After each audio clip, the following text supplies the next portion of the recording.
Hello students, स्वागत है आपका हमारे यूट्यूब चैनल मेट क्लासेस में। मैं प्रिंस उपाध्याय आपको पढ़ा रहा था फिजिक्स। हम फिजिक्स क्लास 12 के सेकंड चैप्टर की एक वीडियो बना चुके थे।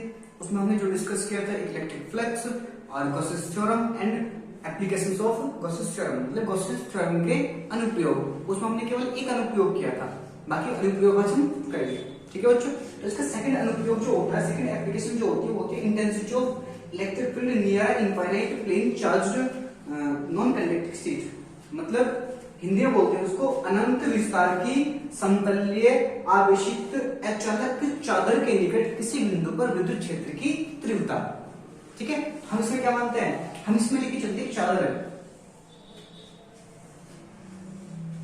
हम इसमें एक चादर है, ठीक है, जो क्या है वो एक समान रूप से चार्ज है, यानी उस पर चार्ज क्या है वो इक्वल रूप से डिस्ट्रीब्यूट है। ठीक है भाई, चार्ज मान लिया इक्वल रूप से डिस्ट्रीब्यूट है। हमने माना इससे आर्बिट्रेरी डिस्टेंस पर, इससे आर्बिट्रेरी डिस्टेंस पर कोई पॉइंट P है, यानी इसके मिड पॉइंट, जैसे मान लीजिए इसके मिड पॉइंट O से आर्बिट्रेरी डिस्टेंस पर कोई एक क्या है, एक पॉइंट P है, जिस पर क्या निकालना है, हमें इंटेंसिटी ऑफ इलेक्ट्रिक फील्ड निकालना है। अब देखो बच्चों, इस P का एरिया अगर हम dA माने, छोटा सा एरिया, अगर हम इसके चारों ओर का जो एरिया dA माने और इस एरिया को क्या नहीं, इसको हम क्या मान के, R को लेंथ मान के बेलनाकार सरफेस को कर लें, रचना कर लें। ठीक है, इस तरह हुआ।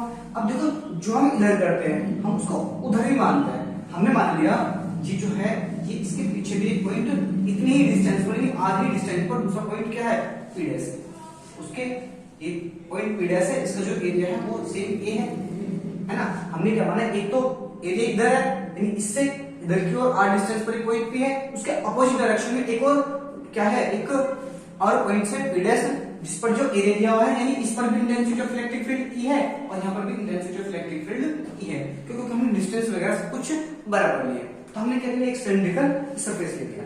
ठीक है, अब इसमें एक टॉपिक होता है बच्चों, इसे बोलते हैं रेखीय पृष्ठ आवेश घनत्व, है ना।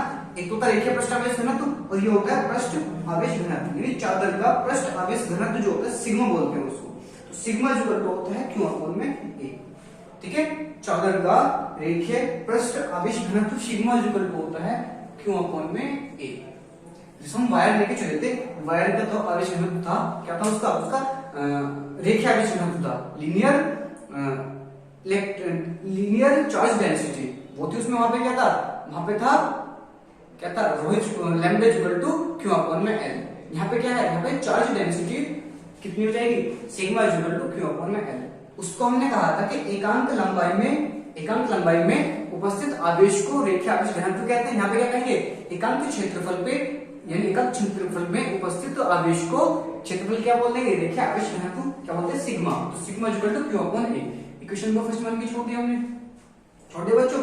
अब देखो, अब इसमें क्या लेंगे हम कि इधर की ओर भी कुछ ना कुछ इलेक्ट्रिक फ्लक्स जा रहा हो और इधर से इलेक्ट्रिक फ्लक्स गुजर रहा हो, है ना, दोनों में से इलेक्ट्रिक फ्लक्स गुजर रहा होगा। हम मानते हैं कि जो टोटल इलेक्ट्रिक फ्लक्स गुजर रहा है वो क्या, सॉरी, जो टोटल इलेक्ट्रिक फ्लक्स गुजर रहा है वो दोनों के इक्वल हो रहा है, इन दोनों को सम करेंगे, क्या जाएगा, E1 EDA प्लस EDA, है ना, यानी इसके लिए भी EDA होगा और इसके लिए भी EDA होगा ना। अब जब दोनों EDA है तो हमने क्या माना, अगर हम टोटल एरिया माने, हमने छोटा सा लिया था, टोटल एरिया क्या लगा देते हैं हम, इसका इंटीग्रल करते हैं, इसको d phi e माने तो d phi e is equal to यहाँ पे लगाएंगे integral a EDA plus integral a EDA।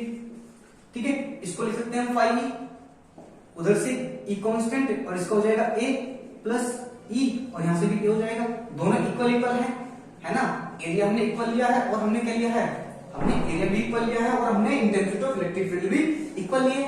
और यहाँ से आगे मतलब क्या होता है, हमने गॉसेस थ्योरम पढ़ा था, यानी इसको अगर क्वेश्चन नंबर सेकंड माने, हमने गॉस थ्योरम पढ़ते हैं। अकॉर्डिंग टू गॉस थ्योरम क्या होता है, फाई इज इक्वल टू क्या होता है, फाई होता है Q अपॉन में एप्सिलॉन नॉट, है ना।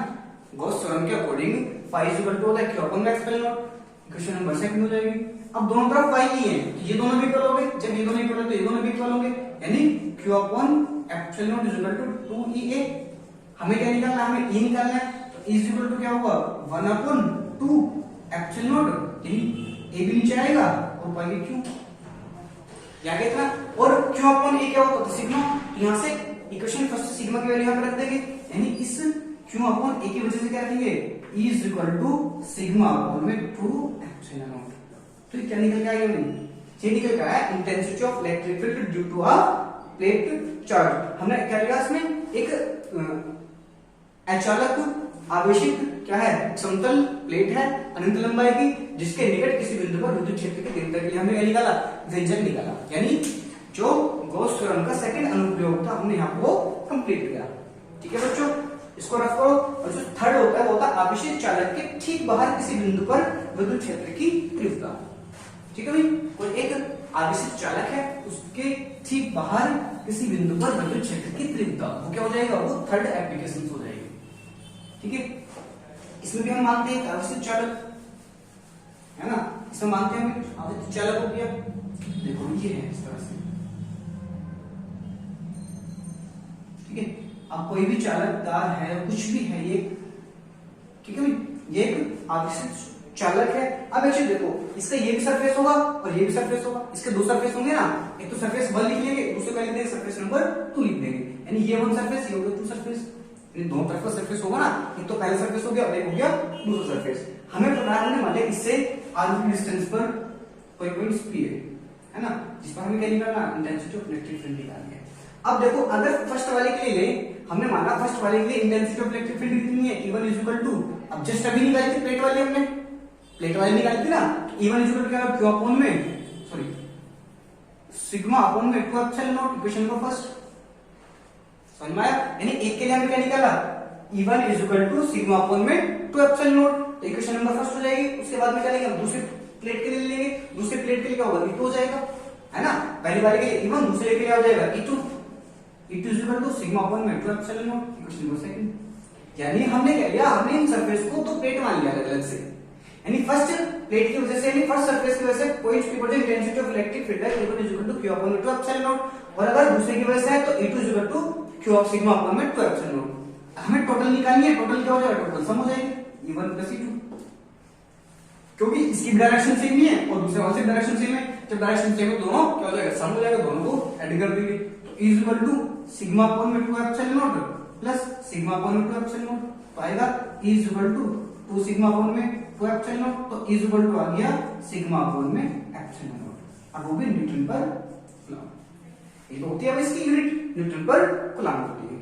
ठीक है बच्चों, तो हम कितने एप्लीकेशंस कर लिए, एक हमने कल किया था, मतलब लास्ट टाइम किया था, लास्ट टाइम कौन से किया था हमने, एक आवेशित तार था, एक वायर था, उसके लिए किया था, और इससे पहले हमने किया है क्या था, एक चादर के लिए, एक प्लेट्स के लिए था, और अब कौन सा हो गया, एक इसे बोलते हैं कहते हैं हम एक आवेशित चालक की निकट किसी बिंदु पर विद्युत क्षेत्र की तीव्रता के लिए व्यंजक स्थापित करना। ठीक है, दो हो गए, अब देखते हैं तीसरा, सॉरी 3 हो गए ना, अब एक और आता है फोर्थ है तुम्हारा समान पृष्ठ घनत्व वाली धन तथा ऋण आवेशित समांतर अचालक प्लेटों के बीच में विद्युत क्षेत्र की तीव्रता। अब देखो इसको, एक तो प्लेट हम इसको मान के चलेंगे, अन्य वाली एक प्लेट तो ये है और एक प्लेट और मान ली ये, ठीक है भाई, एक प्लेट वो ले ली, एक प्लेट ये ले ली। हम इसको मानते हैं ये वाली जो प्लेट है इस पर चार्ज है माइनस का, ठीक है भाई, इस पर जो सारा चार्ज है इस पर माइनस और इस पर जो चार्ज है वो है प्लस का। ठीक है, तो इस पर बच्चों दो पॉइंट्स मिलेंगे, यानी दो तरह से निकालेंगे, एक तो इस पॉइंट पी पर यहाँ पे हमने मान लिया यहाँ पे और यहाँ मान लिया पी डैश है। ठीक है, हमने तो चादर ली, इसके दो तरह से निकाल सकते हैं, एक तो इन दोनों के बीच में और एक इसके बाहर निकालेंगे। ठीक है बच्चों, अब एक चीज देखना बस यहाँ पे, क्या देखना है यहाँ पे, जो यहाँ पे इंटेंसिटी ऑफ इलेक्ट्रिक फील्ड होगी, अच्छा इंटेंसिटी ऑफ इलेक्ट्रिक फील्ड होगी, दोनों की डायरेक्शन तो सेम ही होगी यहाँ पे, तो नेगेटिव ये पॉजिटिव, इधर ऐसे डायरेक्शन होगी, यानी जो इंटेंसिटी ऑफ इलेक्ट्रिक फील्ड की डायरेक्शन होगी बिंदु पी पर, वो इधर की ओर होगी सीधी। यहाँ पे देखेंगे बिंदु पी डैश पर, जो बिंदु पी डैश पर इंटेंसिटी ऑफ इलेक्ट्रिक फील्ड है वो अपोजिट हो जाती है, यानी E2 की अपोजिट इधर हो जाएगी और E1 की हो जाएगी इधर। समझ में आया कुछ, यानी अगर बीच में लिया हुआ है तो उसकी जो इंटेंसिटी ऑफ इलेक्ट्रिक फील्ड है वो क्या है, वहां पर एक दूसरे के इक्वल है, बराबर है, एक ही ओर है, और अगर अपोजिट लेके चलेंगे तो यहाँ पे लेके चलेंगे तो वो E2 इधर हो जाएगी डायरेक्शन और E1 की उधर डायरेक्शन उधर हो जाती है। ठीक है, तो हमें दो जगह निकाला, एक इस पी पॉइंट पर, एक इस पॉइंट पर। हमने क्या निकाला अभी, हमने निकाला मान लिया इस चादर की वजह से E1 इज इक्वल टू है क्या होता है सिग्मा अपॉन में 2 एप्सिलॉन इक्वेशन नंबर फर्स्ट, और दूसरा हो जाएगा E2 equal to sigma upon में 2 एप्सिलॉन इक्वेशन नंबर सेकंड। ये तो होगा। अगर हम मिड पॉइंट पे निकालना है पेपर यहाँ पे तो क्या होगा, दोनों को ऐड कर लेंगे, कितना हो जाएगा E equal to E1 plus E2, तो E equal to sigma upon में 2 एप्सिलॉन प्लस सिग्मा अपॉन में 2 एप्सिलॉन, दोनों का एलसीएम इक्वल है तो 2 सिग्मा अपॉन में 2 एप्सिलॉन, इससे कैंसिल हो जाएगा, तो E equal to sigma upon में एप्सिलॉन। तो अगर हम मिड में निकालनी है तो ये निकल के आ जाएगी। इसी के अपोजिट अगर हम यहाँ पे निकालें तो डायरेक्शन अलग अलग है तो माइनस होगा, अगर डायरेक्शन अपोजिट तो माइनस रहेगी। E इक्वल टू क्या होगा, E equal to E1 minus E2, अब E इक्वल टू E1 कितना है सिग्मा अपॉन में 2 एप्सिलॉन माइनस सिग्मा अपॉन में 2 एप्सिलॉन, दोनों कैंसिल हो जाएगा, E इक्वल टू आ जाएगा 0। ठीक है बच्चों, इतना आया।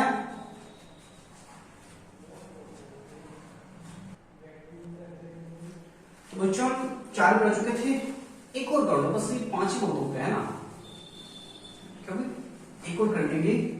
कौन से वाला करेंगे, और एक करेंगे 5th नंबर का, कौन सा होता है, ये है एक समान रूप से आवेशित गोलीय कोशीय का विद्युत क्षेत्र की तीव्रता। देखो भाई, एक समान रूप से आवेशित गोलीय कोश, हमने मान लिया कि ये क्या है, एक ही गोलीय कोश है, ठीक है, और इस पर प्लस क्यू चार्ज एक समान रूप से वितरित है, यानी इसके चारों ओर क्या है, इस पर है प्लस क्यू चार्ज, ठीक है, ये मान लिया।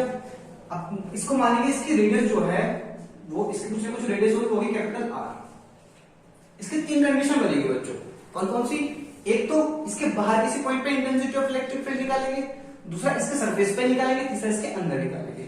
तो अगर हम माने इससे बाहर स्मॉल r डिस्टेंस पे कोई पॉइंट p है, इस पर हमें इंटेंसिटी ऑफ इलेक्ट्रिक फील्ड निकालनी है, तो इसको हमें क्या मान लेंगे, एक सरफेस मान लेंगे इस तरह से, ठीक। अब अगर माने इसके अंदर है तो अंदर ही सरफेस बना लेंगे इस तरह से, ठीक है, बना लिया। अब हमें फर्स्ट कहां निकालनी है, फर्स्ट निकालिए सरफेस पर।